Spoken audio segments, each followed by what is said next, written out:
A Igreja Evangélica Assembleia de Deus Tradicional em Manaus apresenta EBD Online, uma produção da Escola Bíblica Dominical.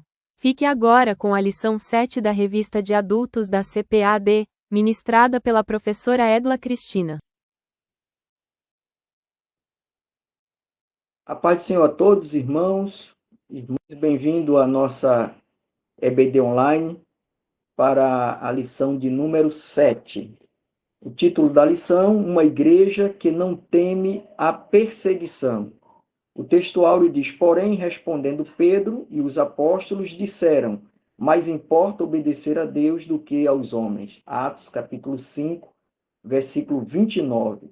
A verdade prática diz o seguinte, em relação à verdadeira igreja cristã, há duas verdades inegáveis.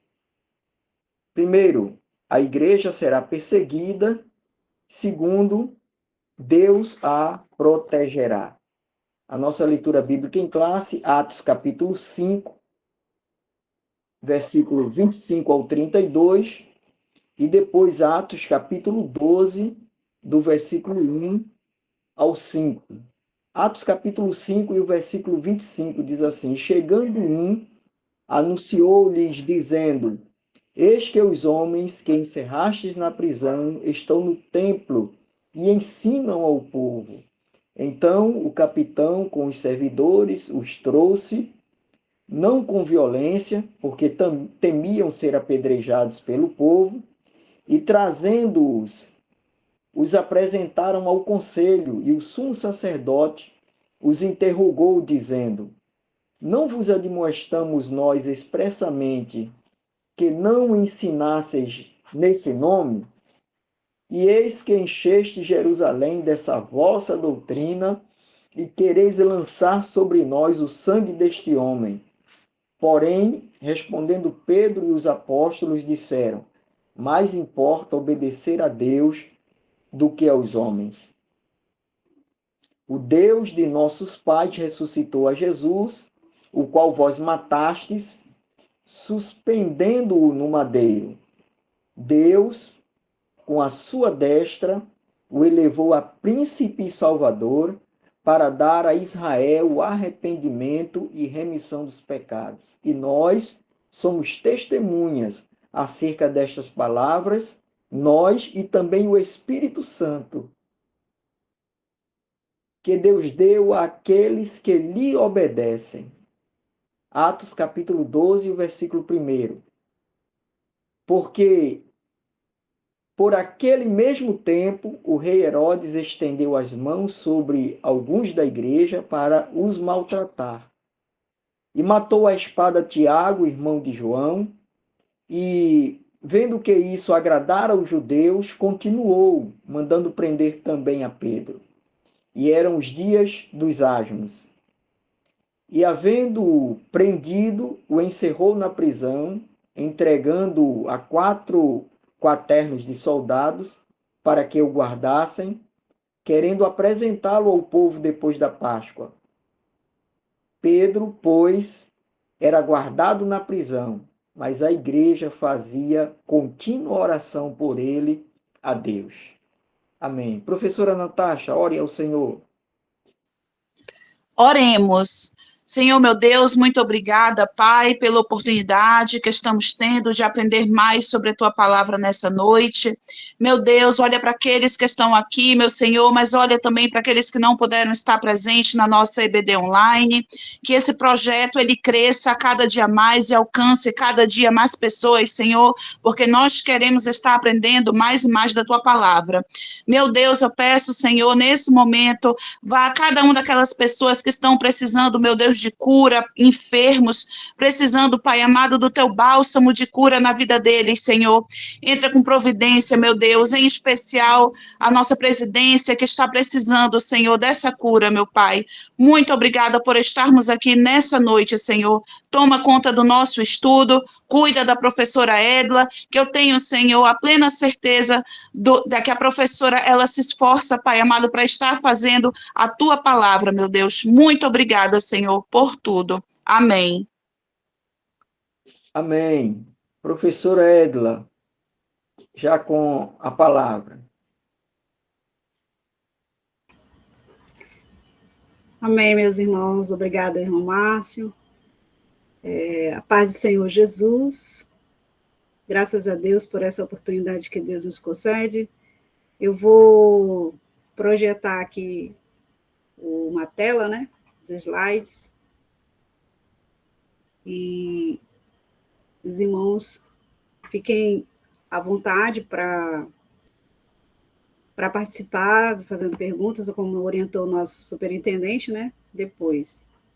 Eu vou projetar aqui a tela.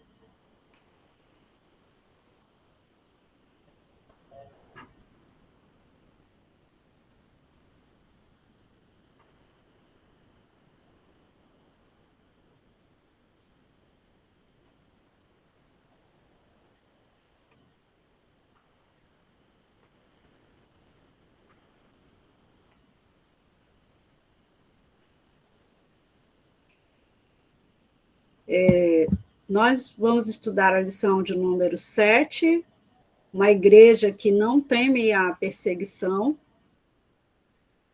Continuando o nosso estudo do terceiro trimestre de 2025, né, dentro do tema A Igreja em Jerusalém, doutrina, comunhão e fé, a base para o crescimento da igreja em meio às perseguições.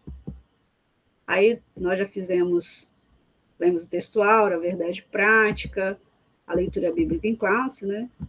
E os nossos objetivos, né? Quais são os objetivos desta lição? Os irmãos estão vendo aí, explicar os motivos e as esferas da perseguição enfrentada pela igreja primitiva, demonstrar como Deus protegeu sua igreja através de livramentos e da intercessão, e encorajar os alunos a permanecerem firmes na fé mesmo diante das adversidades.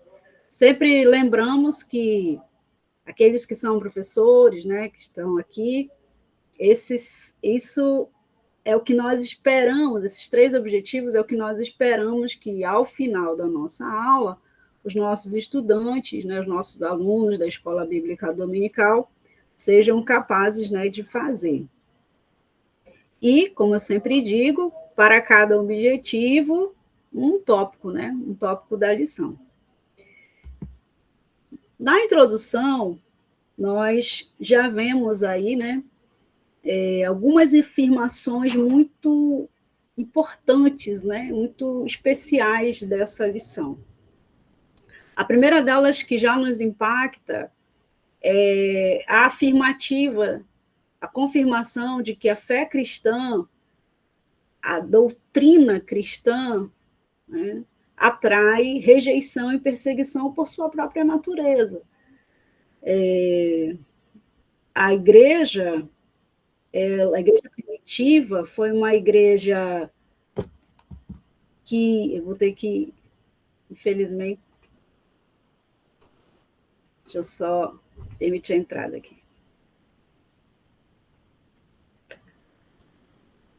Foi uma igreja, como nós vimos na aula passada, uma igreja cheia de amor, mas também foi uma igreja que enfrentou a perseguição, né? Isso podemos dizer que exatamente pela sua característica de ser uma igreja pura, de acordo com que o Espírito Santo direcionava que ela fosse, ela sofreu perseguição. Daqui para frente a gente vai ver exatamente como que isso se coloca na história da igreja, né? Por que a fé cristã, ela inerentemente é uma fé rejeitada? Ela não vai ser bem acolhida, ela não vai ser plenamente aceita. A fé cristã genuína, a doutrina genuína, né? Porque ela vai de encontro aos valores deste mundo. Ela incomoda o mundo, ela incomoda as pessoas ímpias, ela incomoda as pessoas mundanas, ela incomoda o sistema mundano. Não tem como.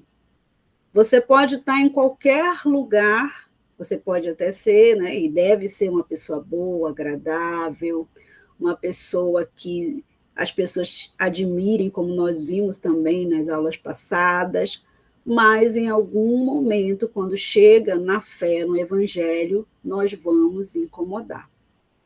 Então, essa já é a primeira premissa importantíssima desta lição. Mas, outra coisa importante é que, como o comentarista afirma, Deus é o dono da igreja e é o seu protetor. Então, nós sempre teremos perseguições, mas devemos saber e crer que Deus é o nosso dono, é o nosso protetor. Nós vamos ver nesta lição como Deus capacita seu povo para viver em meio às perseguições. Então, o primeiro tópico é a igreja perseguida. Vejam, irmãos, quem eram os perseguidores dessa igreja, né? Os perseguidores dessa igreja, primeiro, eram as autoridades religiosas. E é muito interessante observar que aqui o comentarista destaca 3 grupos religiosos, né, 3 grupos dessas autoridades religiosas que perseguiam a igreja primitiva. E o texto deixa também muito claro que eles perseguiam por inveja, né, motivados pela carne, motivados pelo sentimento de paralisar a pregação do evangelho. E quando estamos estudando, quando estamos lendo esse texto e estudando a revista, podemos compreender que esse é o grande objetivo da igreja, do diabo, melhor dizendo, né? É parar o anúncio do evangelho, é parar a pregação do evangelho. Que nós vamos ver bem claramente aí no texto, né? No versículo 28 do capítulo 5, que já foi lido. Não o sumo sacerdote e essas autoridades interrogando os apóstolos e afirmando, nós não vos admoestamos, nós expressamente, que não ensinasses nesse nome, e eis que encheste Jerusalém dessa vossa doutrina e quereis lançar sobre nós o sangue desse homem. Então, o grande objetivo da perseguição à igreja, seja por líderes religiosos ou por quaisquer outras pessoas, é a paralisação do anúncio do evangelho. O diabo usa diversas formas. Isso não está na lição, né? Assim, claramente, mas eu acho importante destacar logo, né? O diabo utiliza diversas formas para paralisar o evangelho. E uma delas é a perseguição, é a utilização do aparato, né, do Estado, para parar a pregação do evangelho genuíno e puro. Vejam que eles eram religiosos, né? Então, os 3 grupos aí, os saduceus, que eram uma seita judaica, né, um grupo de religiosos, eles não chegam a ser um partido político, mas eles eram muito afeitos, né, a Herodes. Eles formavam a base, né, política de apoio de Herodes. E eles tinham muita força política, eles tinham muita influência social, até porque eles apoiavam Herodes, né? Eles tinham o apoio do rei.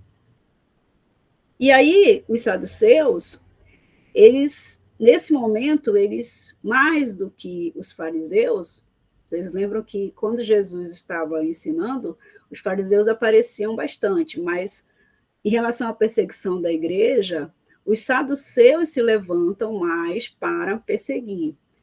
Exatamente porque havia um encontro do interesse de Herodes de agradar o governo romano e os saduceus, eles se movimentavam em torno disso, ou seja, eles faziam que Herodes, por meio da perseguição religiosa, já que os judeus também, né, eles queriam perseguir a igreja, não concordavam, não queriam que o evangelho fosse anunciado e que a religião judaica fosse, vamos dizer assim, questionada, e aí os saduceus encontraram um terreno fértil.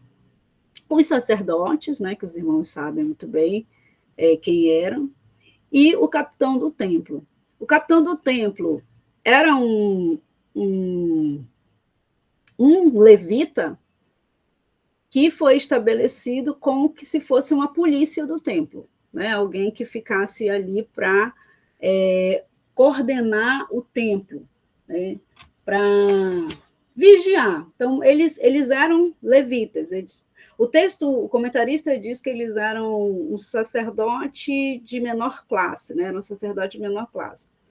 Mas eles eram levitas também, né? Como todos os sacerdotes, que assumiram ao longo do tempo, a Bíblia não deixa, não diz, né? Mas historicamente a gente vai entender que eles assumiram ao longo do tempo esse papel de policiar o que acontecia no templo e de resguardar, vamos dizer assim, a religião judaica. Essa função foi estabelecida e foi apoiada pela dinastia herodiana, e essa função acabou se estabelecendo. Quais foram inicialmente as esferas da perseguição? E é isso que nós estamos falando. Primeiro, a esfera religiosa, né? Lucas registra que os religiosos judeus prenderam os apóstolos. Esse aí é o segundo subtópico do primeiro tópico da nossa lição, né? Como eu falei, os romanos, eles formavam o império, né? Na época era o Império Romano. Esse Império Romano, eles não se colocavam, eles queriam agradar, em certo sentido, os judeus, e aqui o comentarista diz, ampliar o seu capital político entre os judeus, né? Eles queriam ganhar o apoio dos judeus, cada vez mais, evitar as rebeliões, evitar as dissensões, os motins. Então, Herodes observando que a perseguição aos cristãos, a perseguição aos seguidores de Jesus agradava os judeus, ele empreendeu essa perseguição. Na esfera política, né? Também, em Atos 12, 1, 5, nós vemos que a perseguição se dá na esfera estatal, que é de natureza mais política. Por quê? Porque se coloca na esfera pública. Quando esses grupos religiosos chegam à autoridade pública e dizem, olha, eles precisam ser presos, eles precisam parar de fazer isso, eles estão descumprindo a lei, estão desafiando o Império Romano. Aí eles vão e são presos, né? É o que a gente chama de o poder estatal, né? O Estado prendendo essas pessoas, punindo essas pessoas, perseguindo essas pessoas. Então, as esferas da perseguição são essas, né? Na igreja primitiva, lá na história da igreja primitiva. No subtópico 3, irmãos, nós temos a igreja enfrentará oposição. Isso é uma realidade, né? A igreja verdadeira, a igreja de nosso Senhor Jesus Cristo, a igreja santa, que vai subir, ela sempre enfrenta a oposição. Isso é algo que até, penso assim, né? Até nos conforta, né? Porque se estamos sofrendo oposição de algum modo, nós, de fato, estamos pregando o evangelho genuíno, nós estamos pregando o evangelho verdadeiro. A igreja que prega um evangelho que não é verdadeiro, evangelho que não é o evangelho bíblico, né, que não está na Bíblia, ela vai ser aceita, né, ela não vai ser perseguida. Então, a igreja verdadeira, ela sempre enfrentará oposição. E essa oposição, essa perseguição, ela pode mudar conforme o tempo e o lugar, mas ela permanece, infelizmente, né? Nós sabemos que no início da história da Assembleia de Deus no Brasil, das Assembleias de Deus no Brasil, nossos pioneiros foram perseguidos. Nossos pioneiros, né, nossos pais, sofreram muita perseguição. A história mostra isso. E hoje nós temos no Brasil mais garantias, né, de direito, mais espaço para pregar, sem sermos importunados, digamos assim, e nós temos um Estado laico, Mas em vários outros lugares isso não é verdade. Daí a gente colocou, nós trouxemos aqui algumas fotos da página na internet da Missão Portas Abertas. Né? Eu sempre recebo as informações deles, são escritas. E nós temos aqui, nessa primeira figura, da esquerda para a direita, do meu lado, a notícia de que as igrejas domésticas crescem no Irã. Por que igrejas domésticas? Porque lá eles não podem ter os templos públicos, né, que nós temos. Eles sequer podem dizer que são cristãos. Mas, embora isso não esteja aqui, irmãos, no tópico, é importante comentar que, ainda que a igreja sofra oposição, como disse o apóstolo Paulo, o evangelho não está preso e nunca ficará preso. Então, a palavra de Deus está sendo semeada no Irã, as pessoas estão se convertendo, não podendo cultuar publicamente, elas estão fazendo igrejas domésticas, igrejas em casa. E esse número tem crescido, com o apoio, né, de vários missionários, de várias ordens missionárias, inclusive a Missão Portas Abertas, que a maioria de nós conhece. Aqui, na segunda figura, nós temos um pastor que foi preso na Nicarágua. Os irmãos sabem que a Nicarágua passa por um processo de estabelecimento de uma ditadura, e essa ditadura se tornou muito feroz nos últimos anos, e eles começaram a perseguir as igrejas, fechar igrejas, prender pastores, e isso é atual. E lá em cima, a última figura, na Nigéria, que todos nós estamos acompanhando, a Nigéria cresce, né, numa escalada de violência aí contra os cristãos, onde as igrejas são queimadas, as meninas são perseguidas, as meninas são sequestradas, melhor dizendo, para servir especialmente ao exército do Boko Haram. Trouxemos aqui essas três figuras no Oriente Médio, na América, na África, para demonstrar quanto que essa expressão do comentarista é verdadeira. Né? Qual é o objetivo? O mesmo, silenciar a voz da igreja, não deixar que a igreja pregue, não deixar que a igreja anuncie o evangelho verdadeiro, né, o evangelho de nosso Senhor e Salvador Jesus Cristo, o evangelho do arrependimento, como pregou Pedro, como pregavam os apóstolos, e por essa razão eles foram perseguidos. No tópico 2, nós temos a igreja protegida. A igreja, no tópico 1, igreja perseguida, no tópico 2, a igreja protegida. No primeiro subtópico, nós vamos passar lá para o capítulo 12, né? Naquele momento, nesse relato, nesse ato do Espírito Santo tão maravilhoso, irmãos, do livramento de Pedro. Um anjo de Deus, Pedro é preso, né? Os apóstolos aí sofrem a perseguição, e Pedro lá está na prisão, como os irmãos sabem, e nós temos aí a manifestação do livramento divino. No mesmo momento em que Tiago também foi morto, né? Passou pela espada de Herodes o matou a espada, percebendo, como eu falei no início, que os judeus se sentiam, eram agradados com esse tipo de atitude, e aí ele também prende a Pedro com o intuito de apresentá-lo, né, na Páscoa. Possivelmente, irmãos, também para que o povo determinasse que Pedro também fosse morto. E aí, a igreja, nós vamos chegar lá, né? A igreja orou.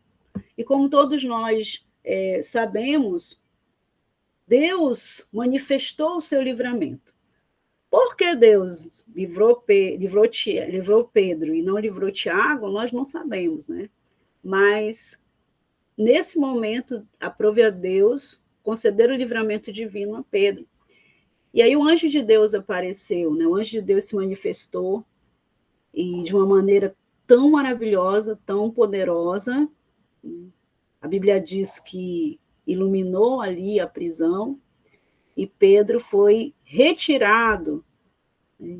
Milagrosamente, as correntes caíram e de maneira muito poderosa Pedro foi liberto da prisão. O que é mais importante na lição para nós entendermos, né? É que Deus, ele vai prover o livramento. Talvez não para todos os que são perseguidos, mas para aqueles que ele ainda tem propósito de pregar o evangelho, de continuar anunciando, Deus vai providenciar o livramento. E essa é uma certeza que nós precisamos ter. A igreja pode até ser perseguida, mas ela sempre vai ser protegida. Nós não precisamos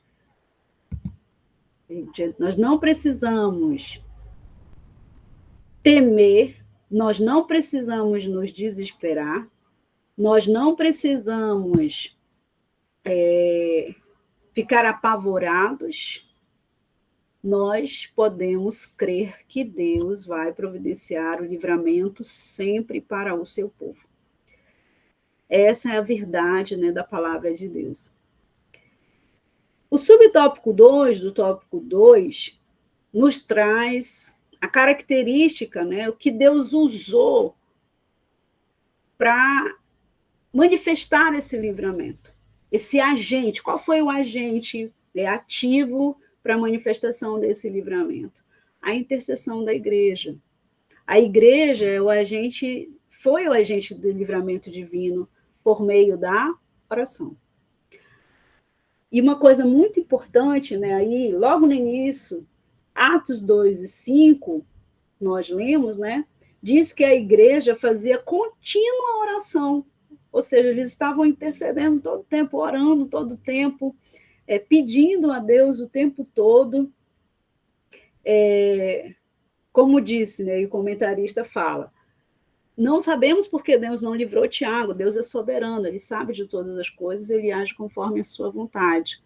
Mas, de um certo modo, a igreja ali intercedendo, orando pelo livramento, e essa intercessão foi agente ativo para o livramento divino.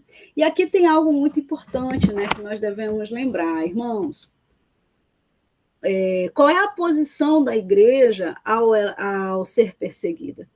Nós podemos até nos organizarmos civilmente, reivindicarmos nossos direitos, isso é louvável, isso é importante.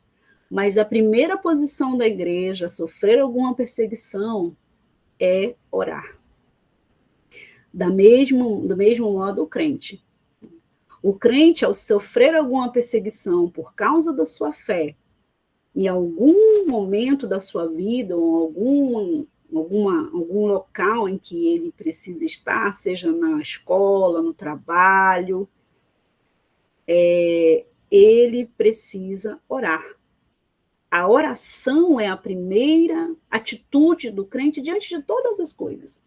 E ela deve ser a primeira atitude do crente diante da perseguição. A igreja primitiva nos deu esse exemplo. Eles não oravam só um pouco, ou não oraram só um momento, eles oraram continuamente.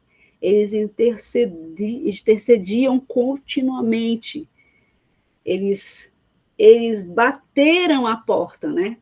Como o próprio Jesus ensinou. Batei e abre-se-vos-á. Pedi, buscai.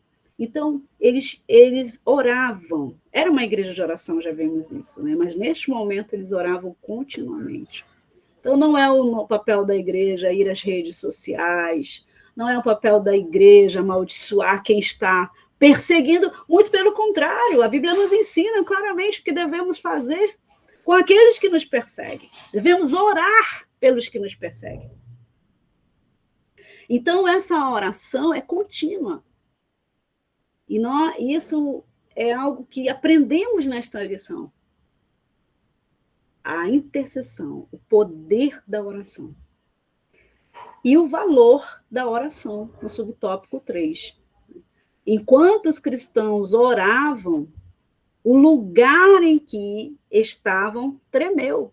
Olha que coisa maravilhosa, irmãos. Podemos entender que quando os cristãos estavam orando e esse lugar tremeu, era a manifestação visível, como estudamos lá na primeira lição, a manifestação visível da ação do Espírito Santo no meio da sua igreja. Isso era comum na igreja primitiva. Isso era comum na igreja em Jerusalém, que é o que estamos estudando. Os cristãos oraram, e o lugar em que estavam tremeu. E o que acontecia lá na prisão? O anjo se manifestava, libertando o servo de Deus de maneira milagrosa.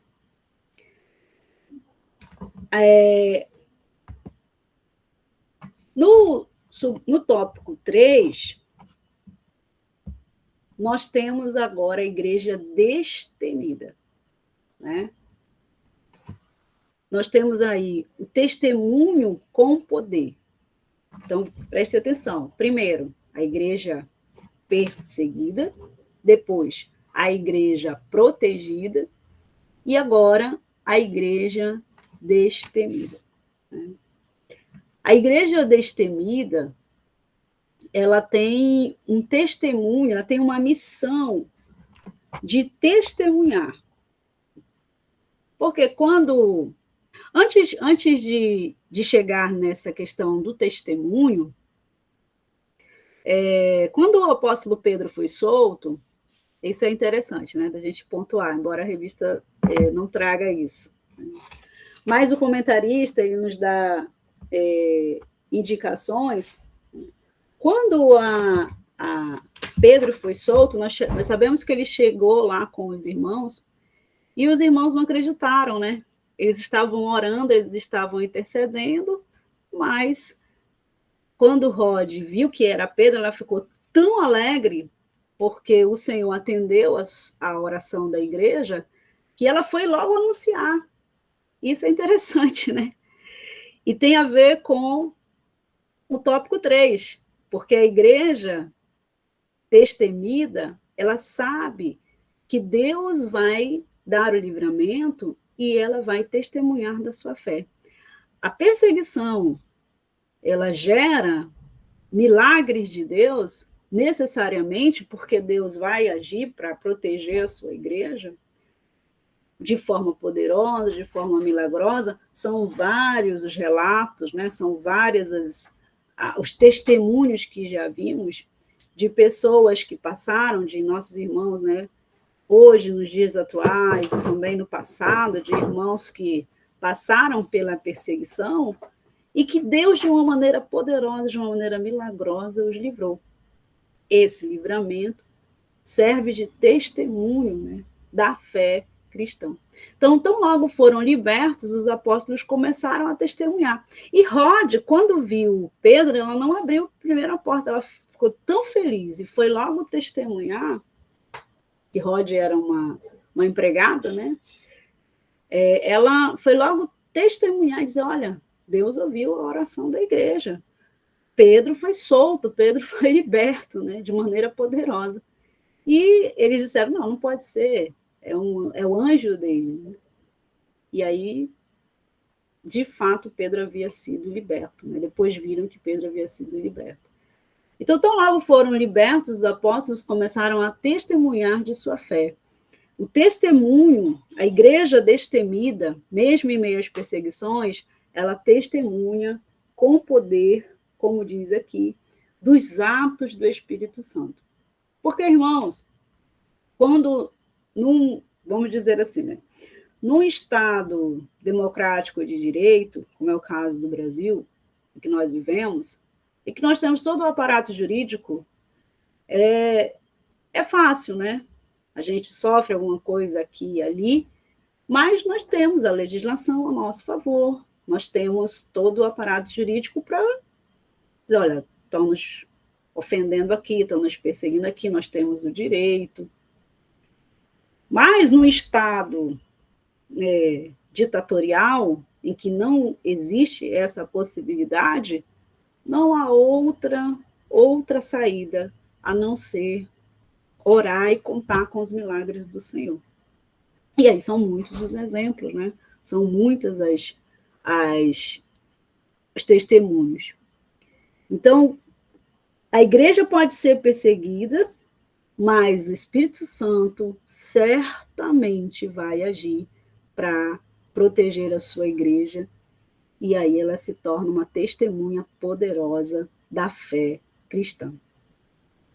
Esse tópico 3 só tem 2 subtópicos, né? E no outro subtópico, a gente tem a convicção da fé que a igreja primitiva tinha. E aqui gostaria de me ater mais no sentido de que por que a igreja primitiva, por que a igreja em Jerusalém, né, ela não por que ela não sucumbia? E, ao mesmo tempo, por que ela foi perseguida? Porque ela não negociava a sua fé.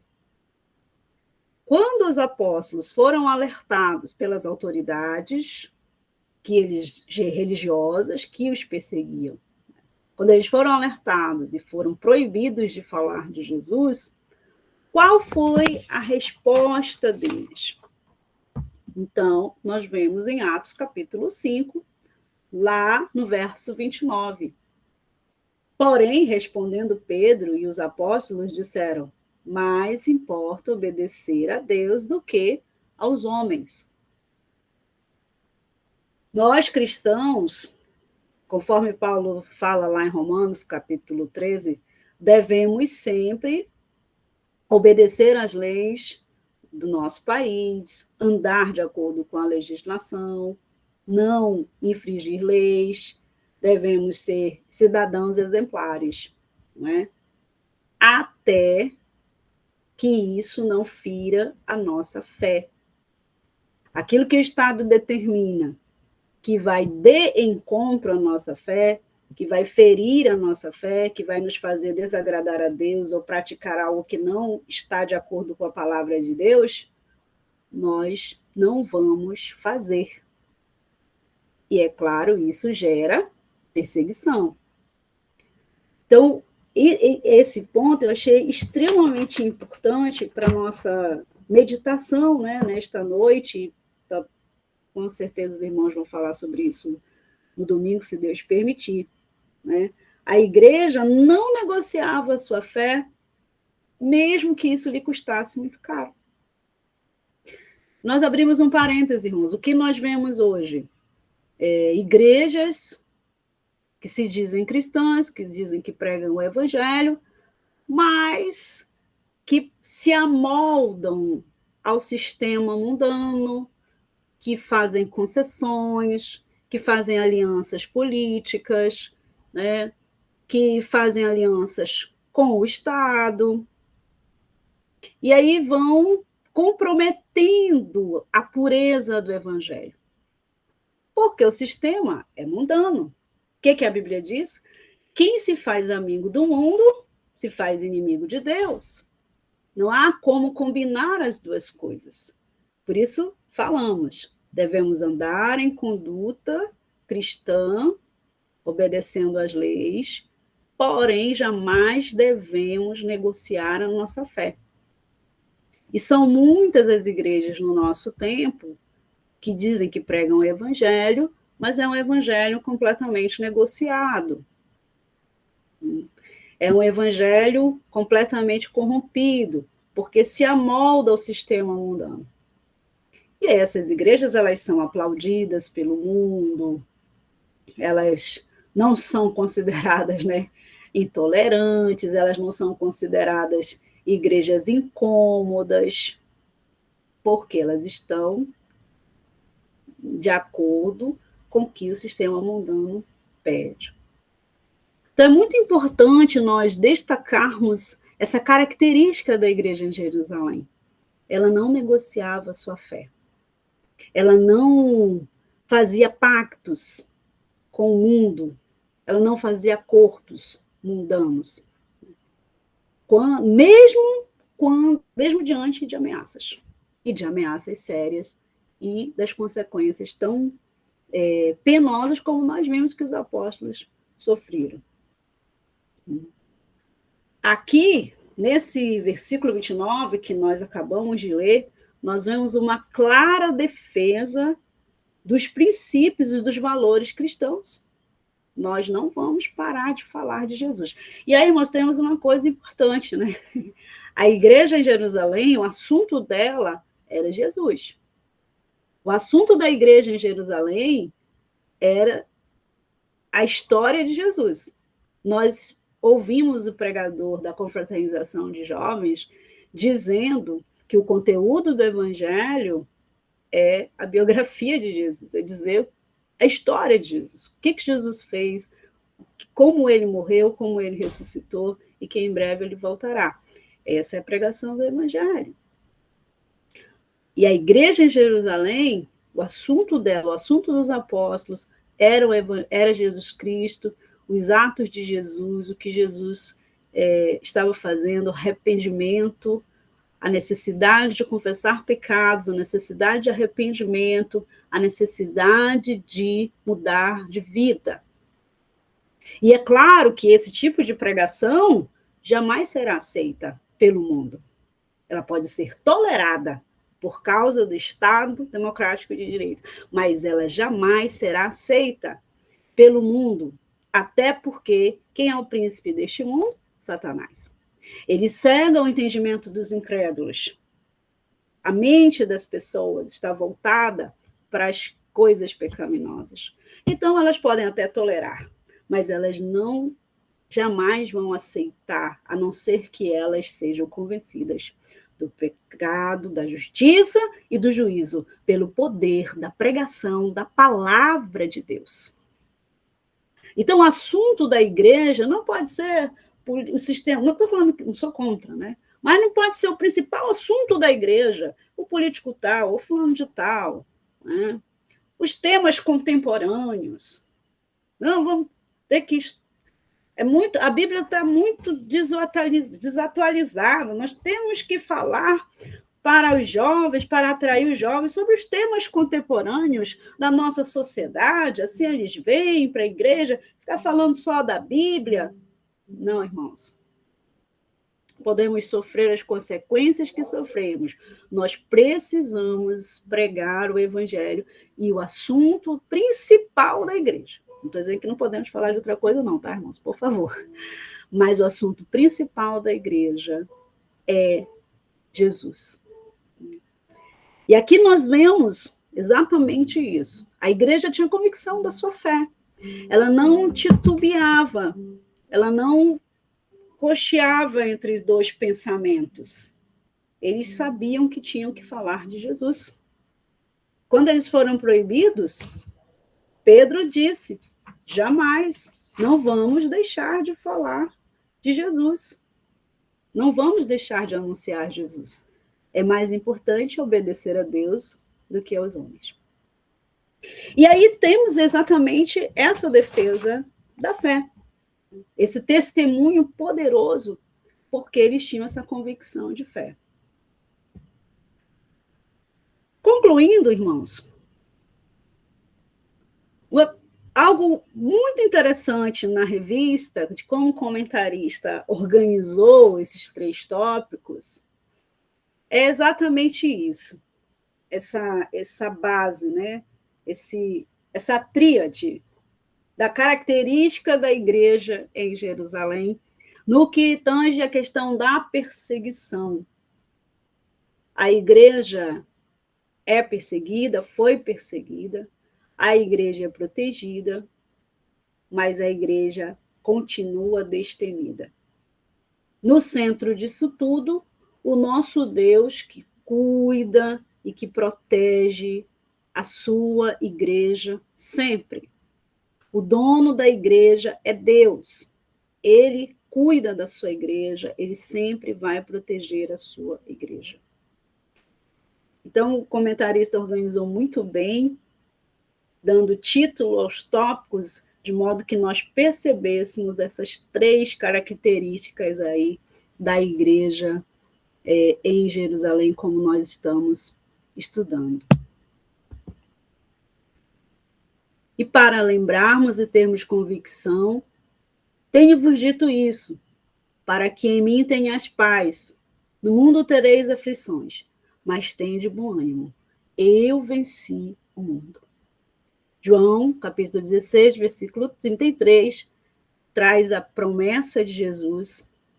Eu sempre digo, né? A promessa de Jesus, que é uma promessa de aflição, mas também uma promessa de vitória sobre o mundo. Nós estamos nos aproximando exatamente do tempo do fim, né? Do fim da história da igreja na Terra. Nós estamos aproximando do arrebatamento da igreja. E todo o sistema mundano se constitui anticristo, anti a igreja de Deus. E essa constituição vai nos afligir cada vez mais. Mas este mundo é vencido, assim como o diabo. Então, nós não precisamos temer, nós não precisamos ficar apavorados. Às vezes os irmãos postam, né, vídeos, aquelas notícias, e agora a igreja... Nós vamos continuar sendo uma igreja destemida na pregação do evangelho verdadeiro, na pregação do evangelho genuíno, pregando a respeito, falando a respeito de Jesus. Amém? Obrigada, irmãos.